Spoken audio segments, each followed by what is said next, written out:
pozdravljeni v nocojšnji oddaji. Nocoj je naš gost Jaš Otrin. Jaš je dolga leta plesal kot solist v tujini in v Sloveniji, ko je sprejel umetniško vodenje Slovenskega nacionalnega baleta, je prenehal plesati. V letu 2010 je ustanovil svojo platformo za umetnike z različnih umetniških področij in se kasneje posvetil še študiju, tako da je prejel doktorat leta 2019. I warmly greet you, Jaš. We are very happy to have you here for a talk. Jaš started as a ballet dancer, as a soloist for various companies, also in Ljubljana, where he accepted the artistic directorship and then stopped dancing. He established a platform for the artists from various fields and stopped dancing. Then he dedicated his time to the studies, and he got his PhD in 2019. Well, Tatiana, the stage is yours. We haven't had the talk for some months now, so I forgot. Welcome, Jaš. I'm very happy to have you tonight. Hi, Tatiana. Hi, Natasha. Thank you for the invitation.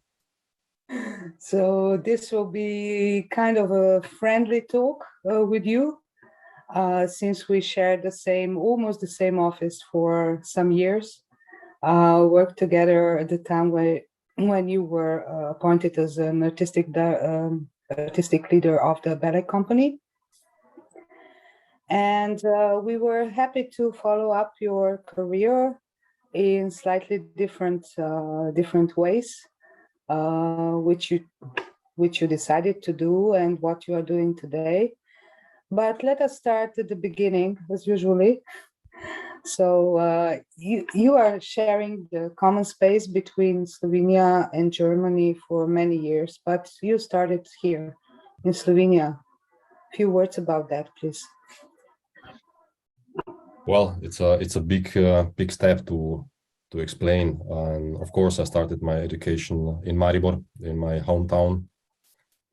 Actually, I call myself Pohoric, and so even more precise than Maribor. My father founded the ballet school and the ballet. Today it's called Konservatorij. So this were the first steps, also on the stage of the National Theatre of Maribor, where, if we are completely exact, I was on the stage since I was 5 years old. So in a way, though I was professionally dancing quite short, the years, if we mix summa summarum, they were not so little. Then my parents were completely agree that if I stay in this very intimate place of Slovenia, the concurrence would be quite limited. So I would need to go somewhere outside to fulfill my my talents and to get experience, to be capable to cope with concurrence, because concurrence is something positive if you take it that way. So I auditioned to the Ballet Academy when I was 16 and moved for the first time away from home, and before I was not even on holidays alone. So it was a quite big and fundamental step, but I never regret it. It was just the right step. Regarding of the point of view, it was luck or misluck that also in Munich, I was immediately in the front row. They gave me immediately first roles to dance in the academy. And so this kind of concurrence that I was aiming for was not really there, but the experience that I could gain was just incredible. So the most logical way was that I was taken into the Bavarian National Ballet, and where I was 4 years as a professional. And maybe I stop here, because otherwise I'm gonna numerize my curriculum.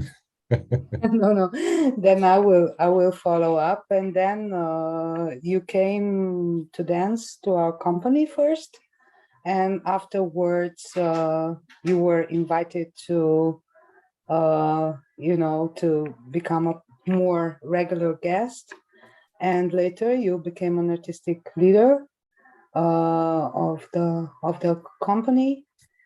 And yes, those were productive years. You stopped dancing and you concentrated on other things. And already at that time, it was clear that there are many different issues you want to dedicate your life visions and energy to.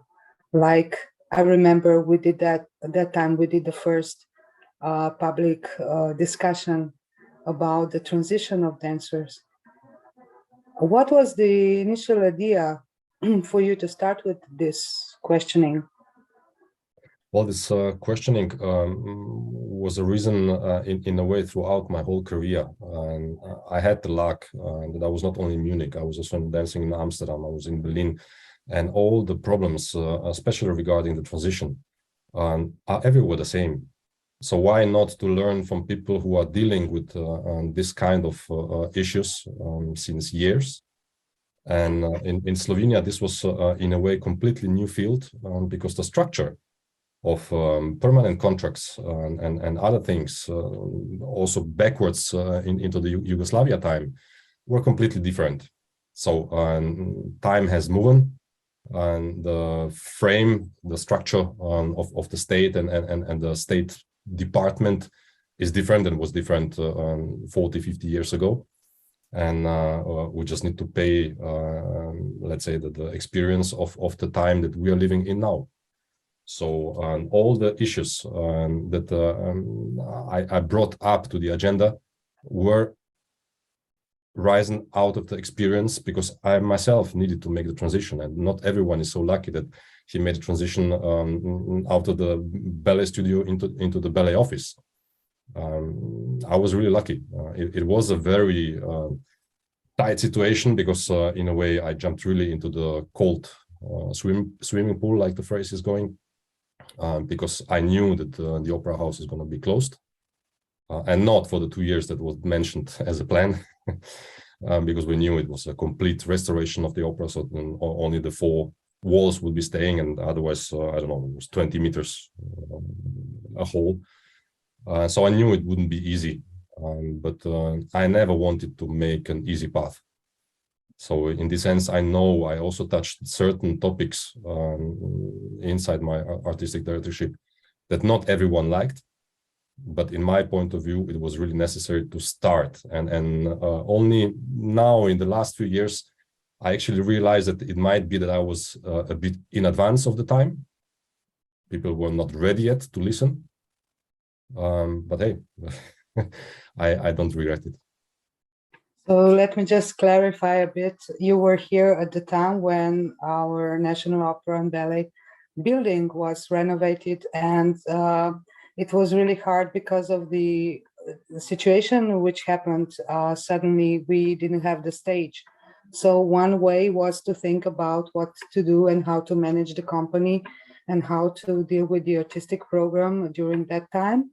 And the other part was, as you just mentioned, to be one step ahead and to start to talk about years we have to work more than we used to, and that the same applies also to dancers who had different conditions in yes, as you were saying, in a former bigger country, in another system. And then by embracing the capitalistic reality, we faced different conditions. And I have to say, I'm really and truly sorry. This is maybe more than 10 years ago when we discussed first, and the nice group that was cooperating with the Ministry of Culture here had big plans, but since then, really nothing much happened, and dancers are still struggling. But you yourself are, again, 10 steps ahead, and then you decided to continue your education and to get deeper into this issue. please tell us more about this and how on earth you became you gained such a high education. Well, Yeah. as always, the story is not that easy to explain. Actually, the how the stone came into the rolling was actually a proposal to overtake a quite big cultural center, but the responsible people wanted me, but I didn't have the university degree. And I finished the University of Music, but it's an artistic degree, not university level. So I started to make a research on which things would interest me, and therefore I entered into the Ludwig Maximilians Universität here in Munich, and the university where I actually first enrolled into the qualification seminar, which was not academic. It lasted only for a year, and this was theater and music management, just to find out, like I said, a bit strange that I was before artistic director and afterwards I learned things, but like I said, I jumped really into the cold swimming pool, and without the team beside me, first and foremost, of course, Patricia and all the rest, you, Tatiana, and Ines and Christian and Marco. Anyway, it wouldn't be possible. But in this sense, I wanted to formalize the expertise that I had already. And like this, I entered the research world, which I saw actually that the link between the practical point of view and the scientific point of view is not existing. So when I after I finished this qualification measure, I started to get in touch with the director of the institute, and talking immediately about the issue that human resources development is not a topic, neither in the scientific approach, neither in the practical approach. And of course, one of the main topics is the transition, but human resource development in the technical department, in the administrative department, especially in abroad, is quite common. In Slovenia, as far as I'm informed, not that much. But however, artistic development, no one knows what that is. And of course, you can argument that how you build up the repertoire, that's artistic development. But if you make steps strategically planned, or if it's just kind of collateral damage, of course, it's complete different approach. And therefore, with all my experience that I had on the one side as a dancer, on the other side as the artistic director, on the third side as a manager of the company, I could really bring all the input inside. And the most funny thing, at the beginning, the institute was very open. And I said, yeah, fantastic theme. With pleasure, we will do this together with you. Let's do it. But look, you don't have a master degree. You can't just make a promotion. And this topic is too huge for a master work. And I said, but look, I have the qualification measure at your house. It's 1 year. And in the meantime, I also did at the Allensbach University the economic, a very brief economic studies, which also last for 1 year. So I said, okay, we can make a summa summarum, 1 year here, 1 year there. It's 2 years. It's usually the master studies.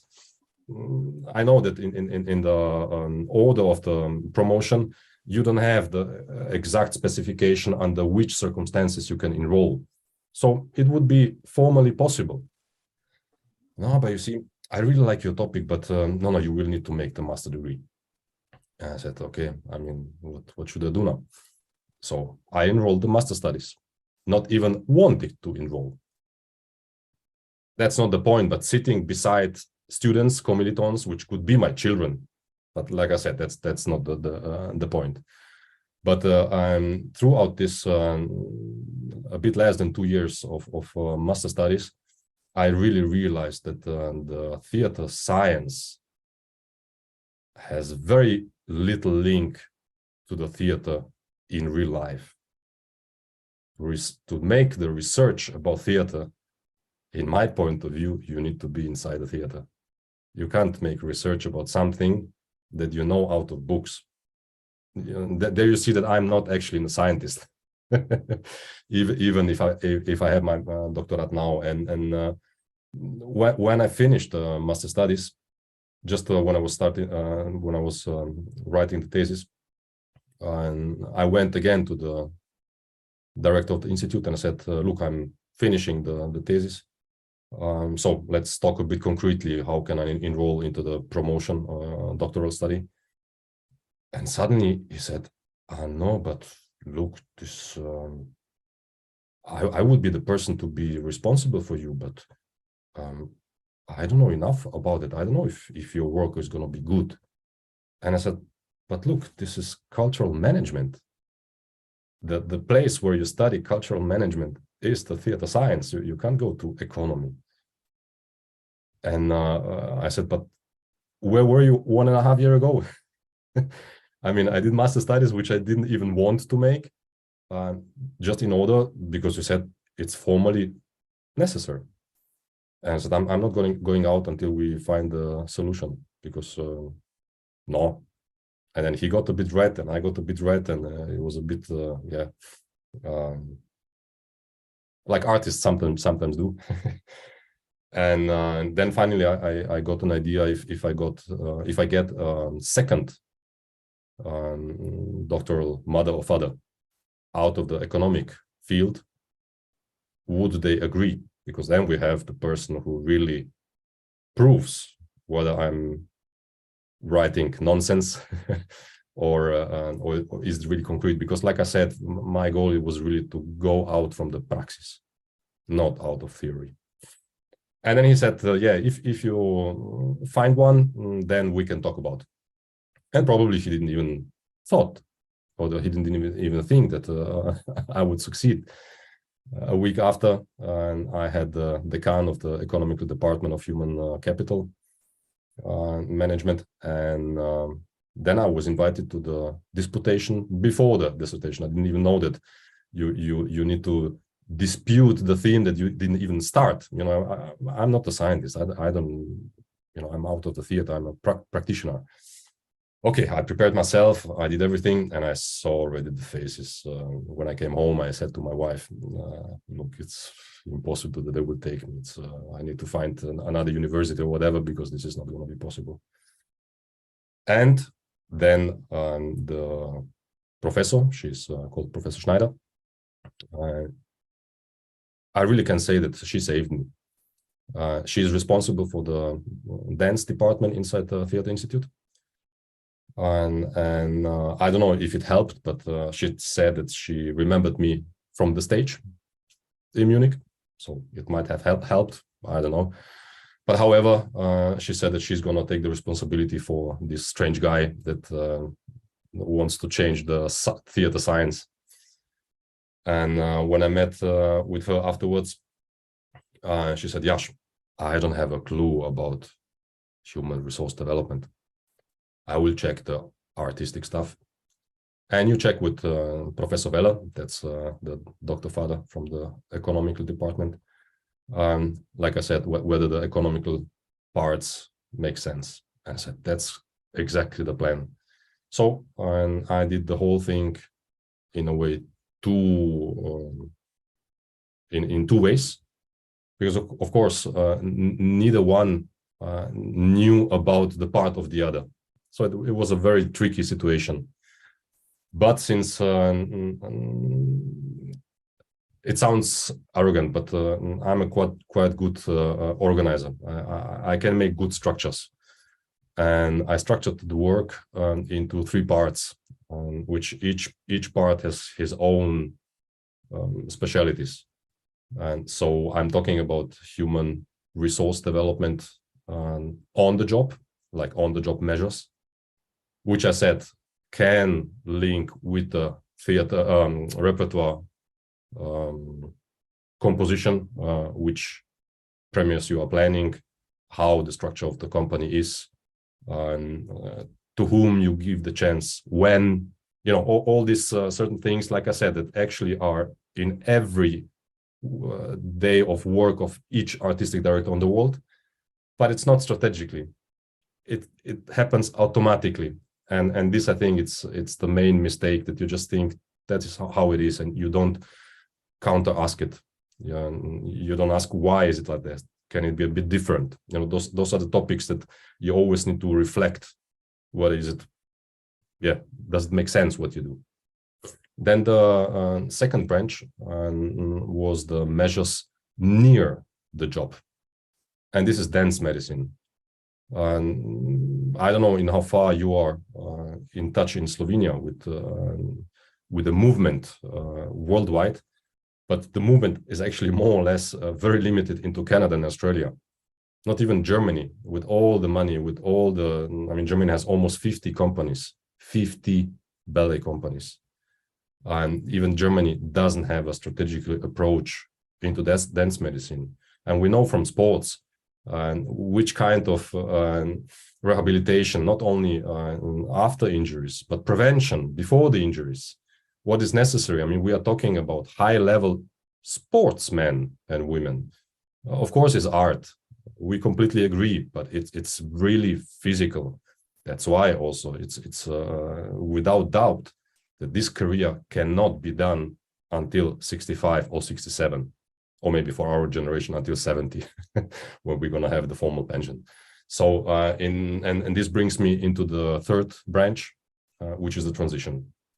The transition doesn't start while you start to think whether you're going to stop your career, your active career, or not, or maybe you're even forced to stop. The transition starts in the education. People need to be aware, and even nowadays, in whichever branch you are working, in whichever field you're working, I think it's it's not normal that one starts after the studies one job and makes the same job 40 years. This doesn't exist anymore. So why should it be different for dancers? So you need to start to evaluate your talents beside the dance before, and not in the time that you start to think, okay, maybe in 2-3 years I'm going to do something else. I thought always about myself that I'm very clever, very intelligent. I played the strategy of transition very early. I changed 5 different plans, and on the end I did the 6th. So, you know, it's a mistake if someone thinks the earlier you start, the better, because we also change within all these years. I mean, when we are children, when we are like teenagers, we have complete other way of looking into the world and which contribution we want to make to the world. What I didn't want to be, I wanted to be a conductor, I wanted to be a physiotherapist, I wanted to be, you know, I can make the list. As you see, neither one of those I did, though I have a musical education. You know, certain things are quite close, but it needs to be guided. And this guidance, this mentorship is a terminus that in the theater doesn't exist. And in Slovenia, I mean, correct me if I'm wrong, but at my time, not many people thought about it. Yes, I gave you the space to hear the whole story, which was very interesting from the point of view. It wasn't too demanding to understand, but it had a lot of if you have questions, ask. Trade in the point, statements, and opening lots of new questions. Yeah, I don't know. I don't follow how the education goes now. The schools that opened after you left, and higher level of education dancers can get. But I don't think it goes really into this direction. We are not this conscious yet and aware of different kind of issues that come after you settle the first level. Yes, so it's not only giving the chance to former dancers, or especially dancers we are talking about today, gaining higher education and having a second chance in their lives as a choreographers or pedagogues. This is one thing, but what you were saying, it can apply, of course, to the performing arts in general, which I can see the connection, and I completely understand what you went through. It is the truth. Science and art are not yet connected, and we have to do something. They become connected. So I'm pretty much aware it's not enough, the school system that we have now for dancers on a higher level of education. What is missing, but the issue of human resource development is something that maybe is the goal to achieve, and later we could go down the scale and build the whole system. And another thing which was interesting you were saying is that, for instance, we all know how Germany invests a lot in this kind of researches and following up, and all the surveys they do in different fields of practical life. But it's very interesting that the actual practice happens in the corners of the world where, for instance, even ballet art is not considered, as something that happens in every city or in every town. You have few companies and that's it. And it's commercial totally, especially after COVID. This happens, we all know that. So yes, what is going on lately with your discoveries you've made? So one thing is, of course, having education, making some research, seeing where you are, mapping the issues and challenges. But later, when you go through all this, how do you bring back to practice?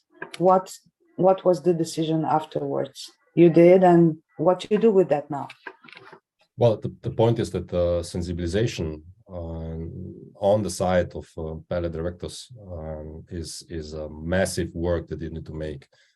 I'm not saying that the directors make a bad job, far from that. But the point is that each one of them, or the majority, of course, only think about their 4 or 5 years mandate, and maybe 10 years in maximum. More in general doesn't happen, because especially in Germany, after 13 consecutive years, you get a lifetime contract. Means a lifetime contract as a director, not a lifetime contract inside the institution. So in this sense, the fluctuation in dance world is very high. Me, myself, the longest period where I was as a dancer was 4 years. So you see, dancers are nomads. But the point is, if you arise the topic worldwide, then of course you get a better educated person from somewhere else, and you educate the person even more, and then the person leaves and gets to somewhere else. So it's a kind of carousel, and then suddenly it also makes sense. It's not only you're doing something for somebody else, you're doing it also for yourself, because you yourself are going to get someone who is, open-minded, let's say. It's a terminus that nowadays you find it every 5 minutes. And doesn't mean that we were not open-minded 20 years ago. Of course we were. But the point is that you just need to overview the whole situation. And only the fact that the career of a dancer is limited, and the fact that dancers are changing companies very briefly and constantly doesn't make the development obsolete. So I can't tell you that my goal is fulfilled. Far from that. it didn't even start. But definitely one of the main standing legs is going to be, of course, the education of ballet dancers into the pedagogical sector. This is a topic that I am in charge on my second standing leg. So you see, I have not physically only 2 legs, but also professionally. So in my function as a general manager of the Association of Dance Pedagogy in Germany, we are enrolling qualification measure as a pilot project for the beginning only for professional dancers, which means that they needed to be at least 3 years engaged in a professional sector, municipal or state theater. So also regarding all the methodical stuff, the modules are quite brief. So we concentrate really more into pedagogy, into the didactic, because this is something that dancers don't have. Dancers learned how the methodology goes.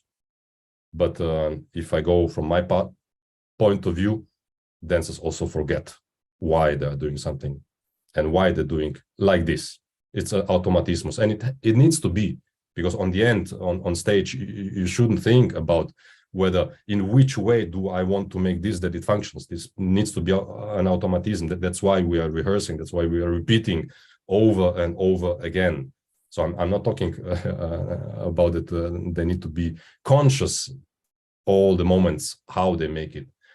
But if you want to teach someone else, you need to explain.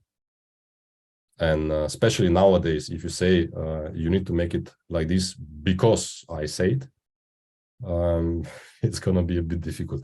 This is what I'm saying. The society is changing, and the youth today is demanding much more than we were. You know, we went into the schools, into the academies, and we just like a vacuum cleaner. You know, we just wanted to make, and we didn't counter ask. It was logical that the persons in front of us know more, and it's still today like this. But the youth just asks much more and puts things into question. Sometimes this might be good, sometimes this might be not too optimal. Like always, the golden middle, the golden center from Da Vinci on is always the best path. But in this sense, regarding this qualification measure, it was also very important for me that in Germany you have a system that if the holder of the measure gets an accreditation, it's called AZV. AZV, it's an institution inside the labor agency. I don't know how you say it in English, but the state institution which deals with labor issues. With work issues. And so if the holder of the measure is accredited, then the state pays the qualification. Means that the dancers, they don't pay a cent if they get the Bildungsgutschein. Bildungsgutschein, it's called what you get. So if you make plausible that inside of the next 3, 4, 5 years, either you are forced to stop or you want to stop or whatever, the state is financing your pre-qualification, because otherwise you are going into risk to be unemployed, and then the state again needs to pay. So to turn the thing around, we went into 2 years of bureaucracy nightmare to make the accreditation of all this stuff. But only 2 weeks ago, as a holder, we got it. We have the stamp of the TÜV, of the German TÜV. And now we are inside the measure accreditation, and I hope until January we have it. So, of course, to come back onto your question, the main focus, if you were once in the dance world, it's obvious that you could stay in the dance world. There's the expertise that you have, but it's not necessary. I mean, I have colleagues which are tax advisors. I have colleagues which are doctors. I have colleagues which whatever. they have a flower shop, for example. So you know, people have many talents, and you shouldn't limit neither yourself, neither the people you are responsible for. Now I'm talking in the perspective of, as a director, and you should talk with the people.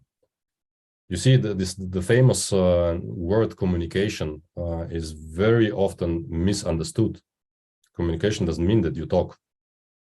Communication means that you listen. And you need to find out what the employer wants in order to guide. You are the leader, you guide.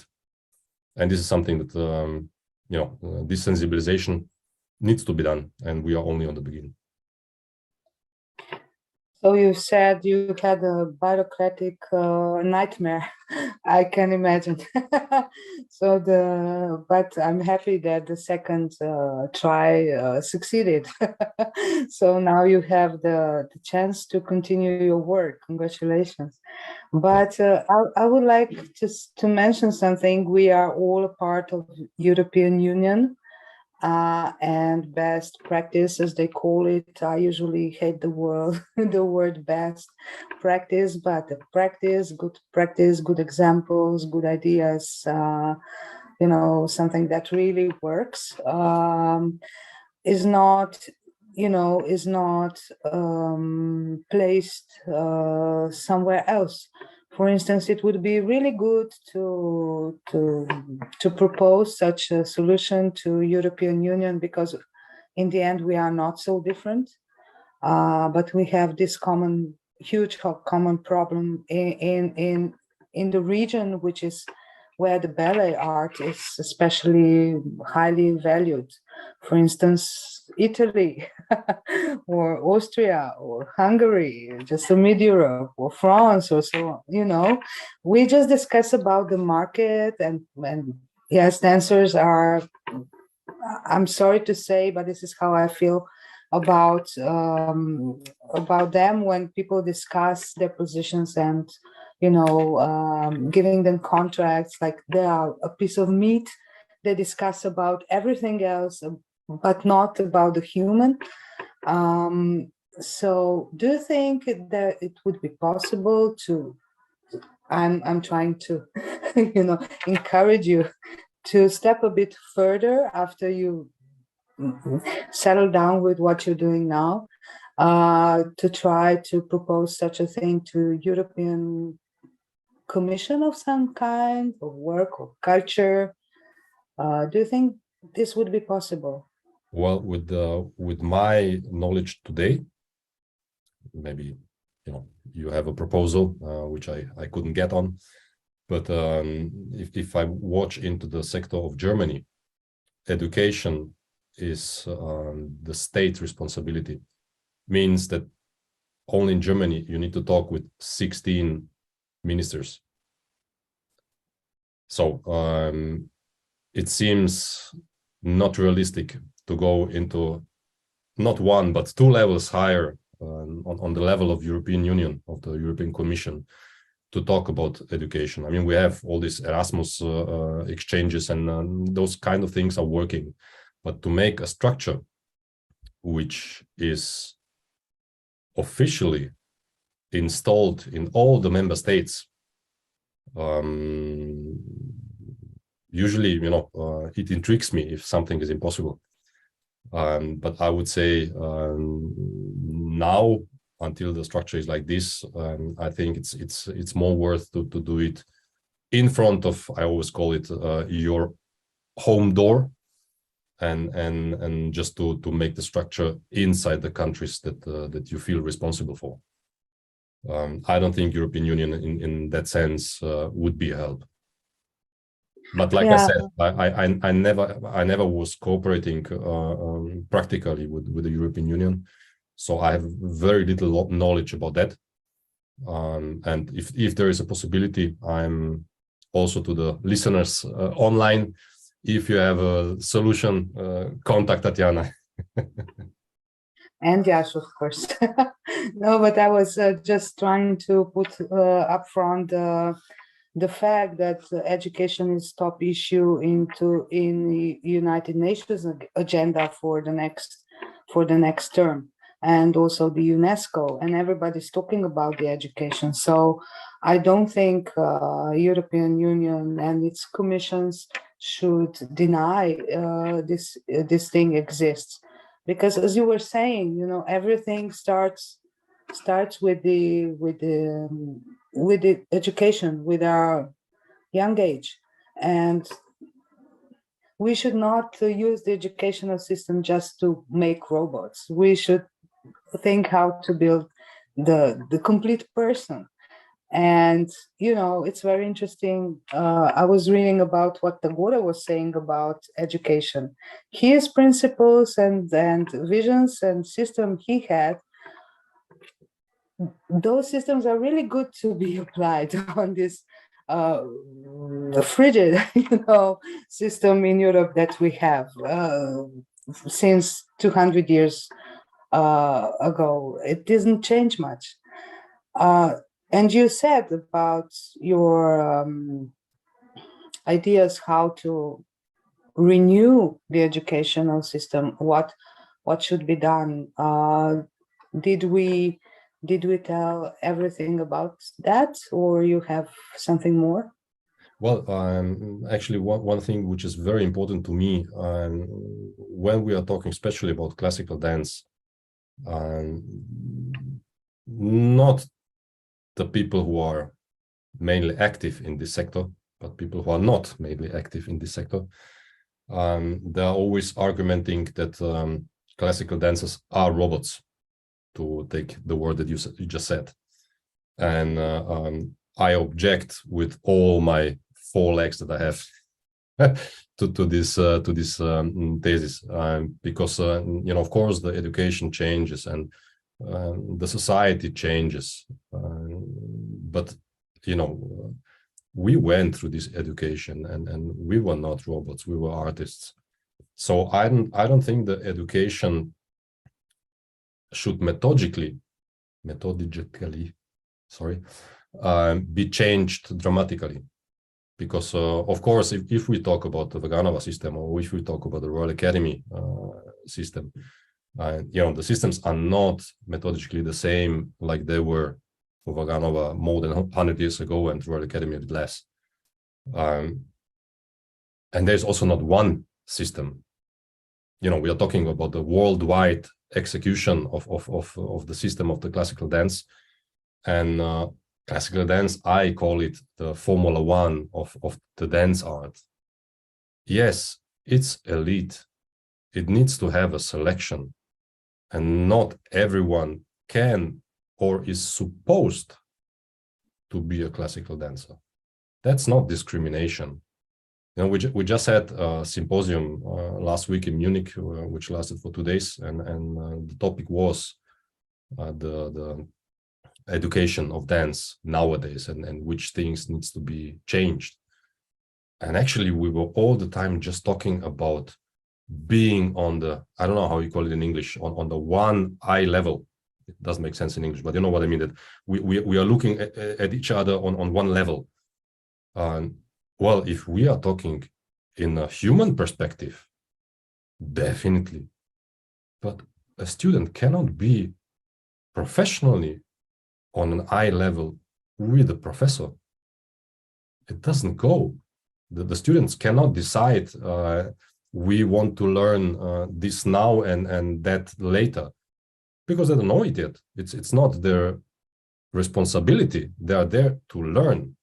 So in this sense, I'm really trying to watch at the problem that definitely we have issues that we need to change. Like I said, we are in constantly transition, the whole society.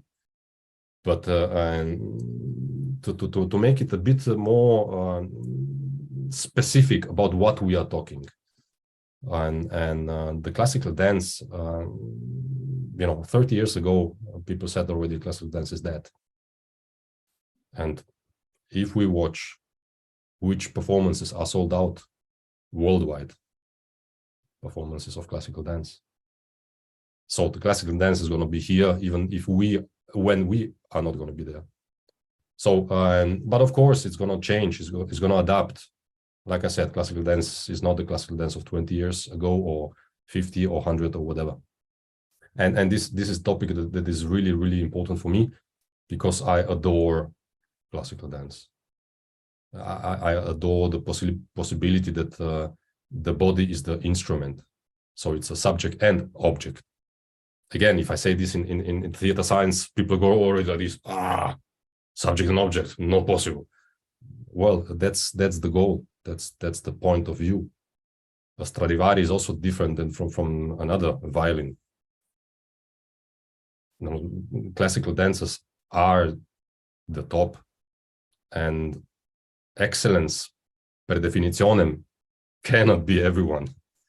That's not discrimination. And people throw this everything with the racism problem that we have as a society, with discrimination problem that we have in the society, with power abuse that we have in the society. Of course, all these things are not acceptable. But you know, I'm not a hip hop dancer.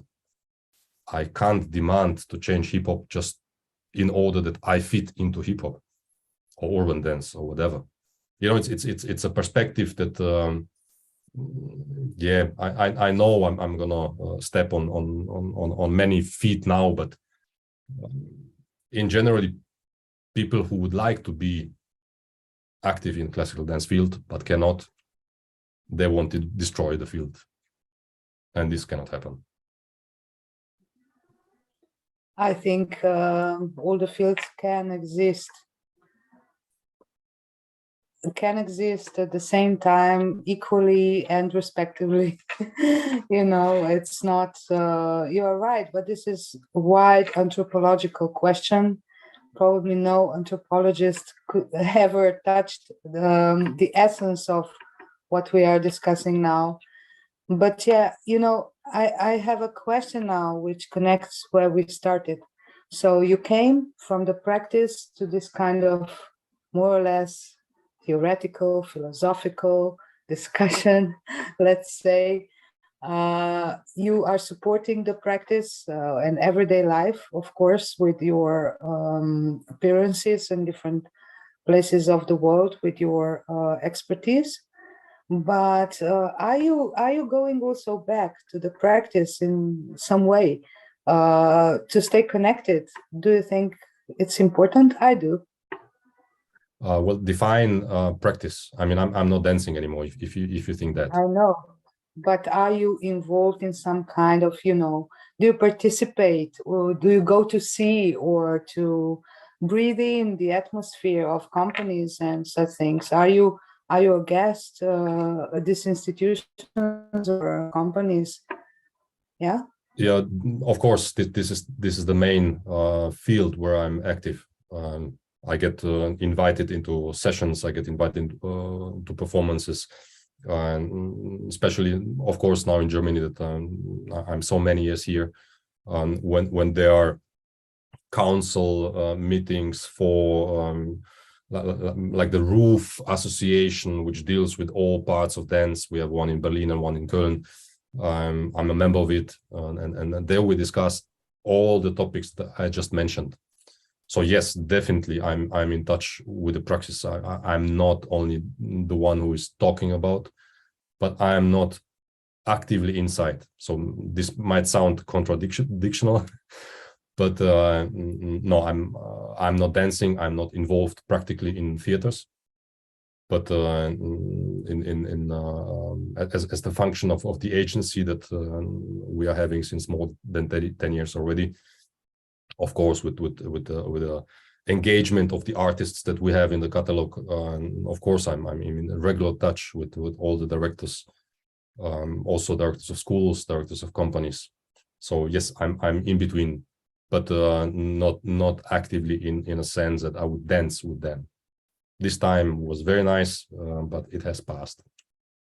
I just wanted to confirmation you are keeping your promise to keep both of those parts together, but you found a way. Yes, one of those possibilities is also the agency that you have, And of course, through that, you are in constant contact with artists and with venues, and also with issues, with problems, and with new challenges. How come this? Well, I can see it, but I would like to hear from you the connection, the practical connection between what we discussed tonight and the other side. Well, I guess is the point of which artists I'm responsible for, and they must convince me, of course. It means that they are offering art that I find nowadays acceptable. Acceptable is a strange word, but we need to bring art into the next century, millennium, whatever. And with this kind of input that my artists are making, I think that's one of the goals that you mentioned. This is the possibility how I can interfere into the way of the transforming the dance art. So this is definitely one of the points. The second point, sitting in all these council boards, of course, we are talking about on one point of view my personal point of views, but as well I'm responsible also for the association as on its own. So might be that sometimes I need to fight for something that I'm not 100% behind that. It cannot be zero. That's impossible. But so I'm not schizophrenic. But when I'm in all these boards, and it's on one side is Jaš, and on the other side is the managing director, either of the agency or the association. But in general, with my board and with people who are responsible for me, I'm not always the last one. We always agree. We always agree in which kind of direction we should go, because we are talking about knowledge. We are talking about, like I said before, the body is the instrument, and it needs to make sense why young students are supposed to study 8 years. I'm not even saying classical dance. Not exclusively. I mean, even if you go into modern dance or contemporary dance, or however you want to call it, you need to study it. So not someone from the street should be capable to decide, okay, he or she has the guts to stand in front of 2,000 people and hope that the people like it. And if they have bad luck, people don't like it, and then 2,000 people are booing you. Not everyone is capable of that. So in this sense, it needs to make sense that we all studied, that we all trained for years. This craftsmanship, I know the word is with a negative connotation, but it's a craftsman. It's a craft. You are telling stories. It can be an abstract story or whatever. You are telling stories with your body. I mean, the body language, which is very present in the economy sector, is the A and O of our art. We do everything with our body, and people should understand what we want to say. Sometimes you are talking in a language that your vice versa doesn't get it. Well, we should be capable of talking in a language that everyone understands. It's not that easy. I read on the bottom of your description what you do. One very significant statement was that's how we are doing it differently. I'm not quoting it exactly, but this is what we can also see from your answers in this conversation. So you think there's a good future to make a big move everywhere on the planet for dancers and for their benefits in terms of having more possibilities and better conditions? Yes. It's a very short, sorry. It's a very brief and exact answer. Definitely. Like I said, we are talking about the highest possible level in dance, the professional level, which I'm not talking about the hobby level. It has its own necessities. It has its own right to exist, but we're talking about the professional level. And this is always going to be wanted. Like I said, though the dance department in the theaters is always kind of Cinderella inside the theater structure in regarding of the opera, and the houses are full at dance performances, not at opera performances, not with theater performances. So people want to see it. Now we don't need to make kind of Las Vegas projects that just the mass of people are going inside. I'm not talking about that. But, certain people are saying that art can exist without audience. Yes, it can. But we are making this art for the audience, not for us. Otherwise, it's working therapy. So in this sense, definitely, this art form is going to overlive all of us. It's going to change, it's going to transfer, but it's always going to be people who are that gifted that they can play in the uppest level. And until it's going to be that way, it's going to be successful. The more what I'm afraid is that the importance of this, call it a job. I mean, it's it's not the right description, but it's one of the most beautiful occupations. That's the better word. Most beautiful occupation that exists. Like I said, I mean, being standing in front of 2,000 people, of course, presuming that they liked what you did, it's a feeling that no other occupation can give it to you. And then all the daily pressure is positive, pressure is not negative. All the daily pressure, all the daily sweating, whatever, it makes sense on the end. It's difficult to achieve. But if you achieve things that are difficult, it gives you a feeling that you can't get when things are easy, because you need to fight for it. And if you succeed after a fight, then you're the champion. So in this sense, yeah, definitely, I'm not worrying about it. Just we need to find a healthy combination between all those things that we discussed already today. That, yeah, it's occupation that has his own specialities, and you need to pay attention to these specialities, and the strategically human development needs to roll in the theaters. Otherwise, the amount of dancers is getting lower, not higher, in the theaters. They're cutting places everywhere. I mean, the world is in a recession. We are not living in a best possible moment right now, out of different perspectives.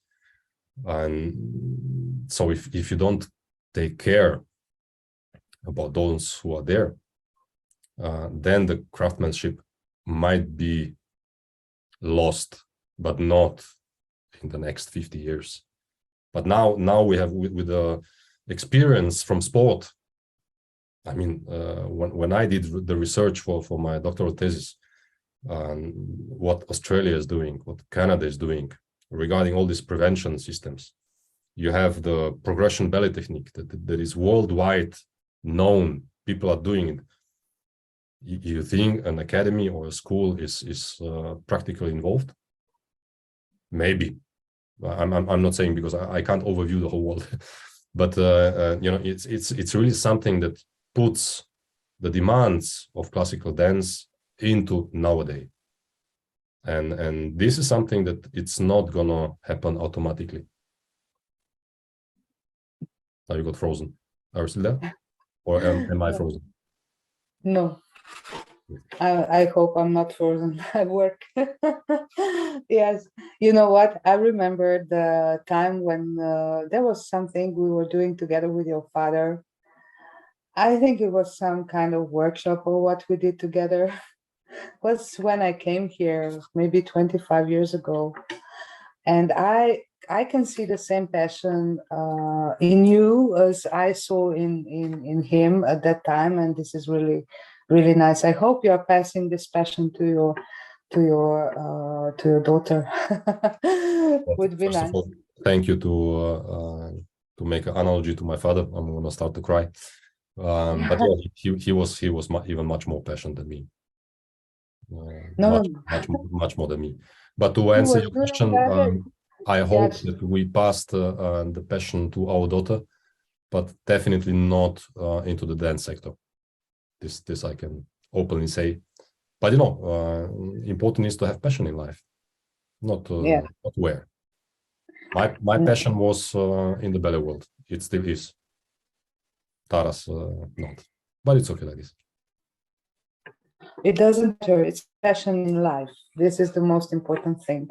So I suppose we might have another talk with you or with some of your colleagues on some topics that we just opened today. It was a good chance to exchange information and to see you and to welcome you. And I would be very happy to see you and to welcome you here also, maybe to see some performance or just to have a coffee would be nice. Yes, and yes, I'm really happy you responded and you were available for us in this early December time. Wishing you all the best for the Christmas, happiness and warmth, and all the best in the coming year with lots of success. So thank you, Jaš. And this is all from me tonight. I pass the final closing word to Natasha, and see you soon. Maybe I can just interfere before Natasha says. Thank you, Tatiana and Natasha, for having me. It was a pleasure to see you after all this time again. And it was a very nice chat, and I hope that also the visitors in the online world could take us something out of it. So thank you and all the best. Yeah, hello. Thank you, Jaš, for such an enlightening talk about the topics which are really important nowadays in dance world. And especially I was thinking all the time during the talk about retirement, which is a big issue still here, probably in many countries also, but here especially. And in Croatia, I know for sure. And it has to do with this transition. And I'm always talking about that, but the younger dancers, they are thinking about that now. They study also, beside dancing, they are taking their studies. So they are thinking about that they might change their careers at some point. But the biggest problem stays with the older dancers, which were used to dance till the end, like I did, and then retire, and then what? At the early age. Yeah. So for me, it was also changing the profession quite a lot, though I stayed in the field of dance and theater, but still I changed it because I thought that I was still too young just to sit at home. But anyway, it's the big issue still, this retirement thing. And it's hard to deal with it, and we still don't know how to do it. But yeah. you see, I'm completely aware that there can't be one procedure that makes everyone happy. So of course, like you said, you have a bit older generation, which of course needs to have different structures and different possibilities, how to retire and not retire, what to make, how to make the transition, than the younger generation. So it would need to be this, what I tried at least to explain. It's 15 years ago in Ljubljana, with all these round tables and so on, that it's really naive, sorry that I say it directly, to think that the beneficiaran staž, I have no idea how we say it in English, but that you retire in a complete retirement with 42 or 45, depending on the gender. Nowadays, it's not acceptable anymore. Times changed. First, this is my my point of view, how I think. And the second, what you said is really correct. I mean, why should you lie in your garden or wherever with 40 something and not doing nothing with your life anymore? I mean, you are a member of a society which can still give a lot to the society, just not in a tricot. I mean, it's not fair as well for a man or a woman, doesn't matter, with 45 or 50 to stay beside someone who is 18. I mean, we are talking about the aesthetic profession. Yeah, also so it's not fair. I don't find it fair. But like I said, the same way of retiring shouldn't be for all, because you need transfer time, a transfer period, how to solve the problems of the existing generation and how to solve the future problem of the nowadays generation. And this needs to be at least 2, if not 3 different strategies.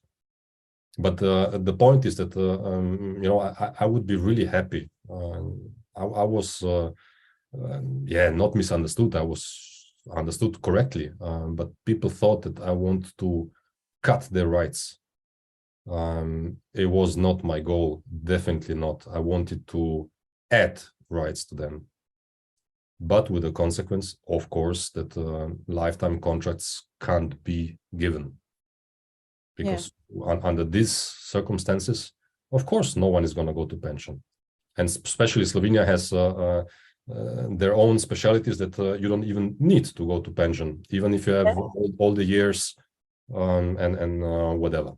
Yes, I don't know how much is it in Slovenia now, but if you have 60% of your normal salary, of course, no one is going to want to go to the pension. It's logical. So you need to turn the perspective and just to see, look, wait, even if you are 50 something, which is the kind of fair beneficiaran staž, which I find illusional, but whatever. Even if you are 50, you have another 20-30 years with what you can make something out of your life.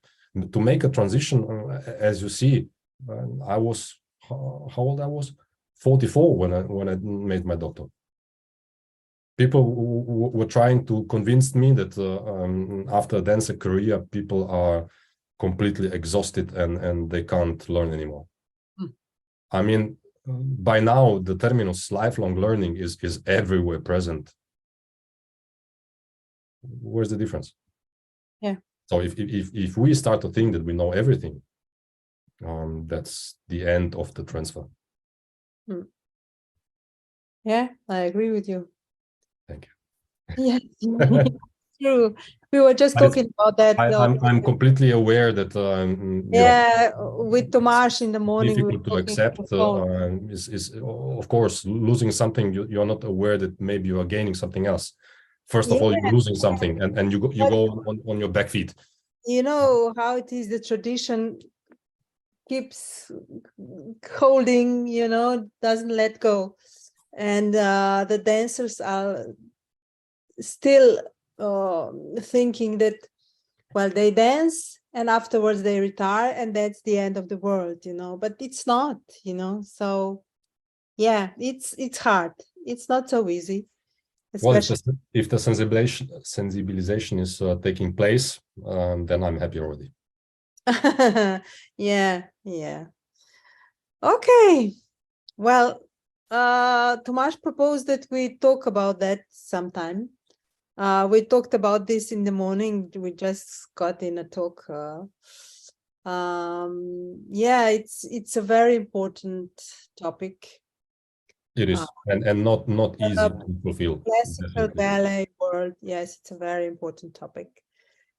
But yeah, we are still not there yet, and we'll see. Well, we're never going to be finished. Yeah, let's finish on a positive note. It's December, yes. Some light is coming. No, but having goals, problems has a negative connotation. Of course, I agree. I don't want to stick into problems, but I want to find solutions for problems. So if you don't accept that you have a problem, you will not search for a solution. So I'm a very positive thinking person. It's good to have a problem, then you can find some solution. Yeah, that's the point. So in this sense, we all have a lot to do. Thanks God is like this. Otherwise, life would be boring, and that's the worst thing that can happen. Yeah, I agree. Yeah. Thank you very much, Jaš. After such a long time, it was really nice talking to you. It was a pleasure. Hearing your thesis and your way of thinking, and did you read it? That you still love ballet completely, but from the other point of view, which is really nice and important. So thank you very much. Just a question, since you're also walking around the scientific world, did you read my thesis? No, I just found out about it. So you have a goal for next year. Okay, thank you. And I'm waiting for your comments then. Okay, deal. Perfect. Accepted. Thank you very much. Thank you. So now it's Tomáš's turn to... And Merry Christmas and Happy New Year to everyone who's listening. Yeah, to end this. And of course to you both also. not only to the persons who are listening.